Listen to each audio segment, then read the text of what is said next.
Assalamualaikum warahmatullahi wabarakatuh. Perkenalkan, nama saya Sania Maulani dari kelas 213A11 dengan NIM 2120053. Di kesempatan kali ini saya akan menjelaskan step-step penanganan rapat, yaitu perencanaan rapat, pelaksanaan rapat, dan hasil rapat. Rapat adalah suatu alat komunikasi antara pimpinan kantor dengan stafnya.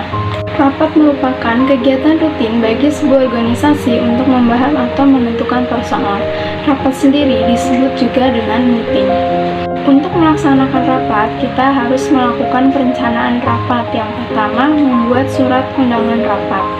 Surat undangan rapat dibuat jauh-jauh hari sebelum acara rapat dimulai. Surat undangan rapat berisi hari, tanggal, jam, tempat rapat, dan materi yang akan disampaikan saat rapat. Yang kedua, persiapan ruang rapat. Persiapan ruang rapat ini harus sesuai dengan jumlah peserta rapat. Ketiga, ada alat tulis. Alat tulis di sini berupa map dan kertas HVS yang fungsinya nanti untuk mencatat dan menyimpan hasil dari rapat. Keempat, ada perlengkapan rapat. Perlengkapan rapat di sini berupa komputer dan laptop. Dan keduanya harus sudah siap ketika rapat belum dimulai. Yang kelima, ada akomodasi. Apabila rapat dalam waktu yang lama, maka supaya menyediakan hotel dan transportasi untuk peserta rapat yang datang. Yang keenam, ada konsumsi. Hidangan makanan disajikan sebelum acara rapat dimulai agar tidak mengganggu jalannya rapat. Yang ketujuh, ada kesehatan. Kesehatan di sini yaitu kita harus menyediakan ruang kesehatan agar ketika peserta rapat yang sakit segera dibawa ke ruang kesehatan agar tidak mengganggu jalannya rapat. Selanjutnya ada pelaksanaan rapat agar acara berjalan dengan lancar. Yang pertama, opening atau pembukaan rapat. Pembukaan rapat di sini yang pertama adalah jadwal rapat. Yang kedua, tata tertib rapat agar bersifat fleksibel. Yang ketiga, motivasi kenapa rapat harus dibahas. Keempat, pengenalan masalah atau persoalan masalah yang akan dibahas saat rapat. Tujuan diadakan rapat. Yang ketujuh, tanggapan-tanggapan atau saran para peserta agar mendapatkan solusi yang baik. Yang kedua, ada main meeting. Artinya selama rapat, pimpinan harus dapat mengatur jalannya rapat dan masalah dalam rapat harus dapat diatasi seperti terjadinya perdebatan. Yang ketiga, ada closing.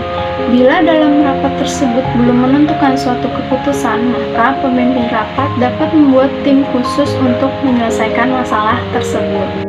Selanjutnya, agar tidak terjadi perdebatan yang panjang, perlu diadakan pengendalian rapat.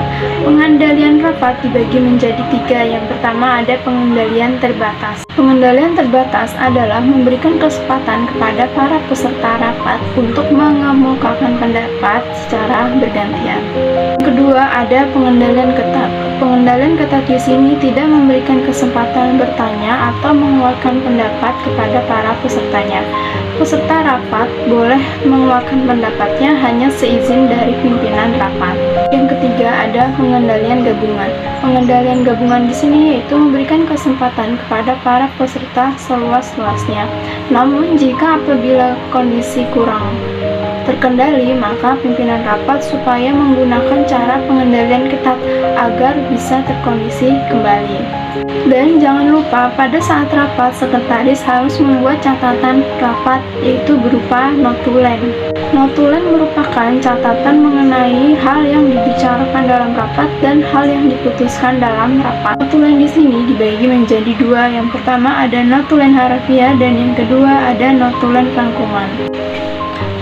Notulen harafiah adalah catatan demi kata dari kata tanpa menghilangkan atau menambahkan kata lain dari notulis. Contohnya yaitu dikte, kedua catatan stenografi, yang ketiga menulis dari hasil rekaman. Yang kedua ada notula rangkuman.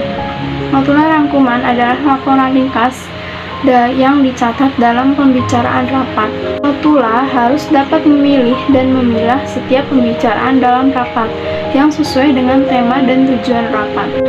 Selanjutnya ada susunan notulen rapat. Yang pertama, bagian kepala notulen. Bagian kepala notulen terdiri dari A. Nama dan tema yang akan dibahas, B. Hari atau tanggal dilaksanakannya rapat, yang C. Waktu pelaksanaan, D. Tempat pelaksanaan, E. Susunan acara. Yang terakhir, pihak yang terlibat dalam rapat yaitu ketua, wakil ketua, sekretaris, dan notulis. Susunan notulen rapat yang kedua yaitu isi notulen. Isi notulen terdiri dari pembukaan, pembahasan, pembacaan hasil dari rapat, dan yang terakhir waktu jam penutupan. Selanjutnya, susunan notulen rapat yang ketiga yaitu bagian akhir dari notulen.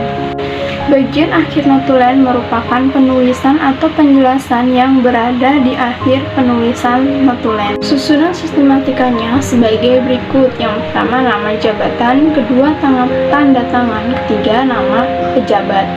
Susunan notulen rapat yang terakhir yaitu tanda tangan. Tanda tangan merupakan tanda tangan orang yang dianggap penting terhadap pertanggungjawaban acara yang dilaksanakan. Notulen yang ditandatangani oleh pejabat yaitu menggunakan ukuran folio dengan menggunakan kop resmi. Dan yang bertanda tangan di sini yaitu ketua, wakil ketua, sekretaris, dan notulis. Sekian penjelasan dari saya. Semoga bisa dipahami dan semoga kita dapat berjumpa lagi di lain kesempatan. Terima kasih. Wassalamualaikum warahmatullahi wabarakatuh.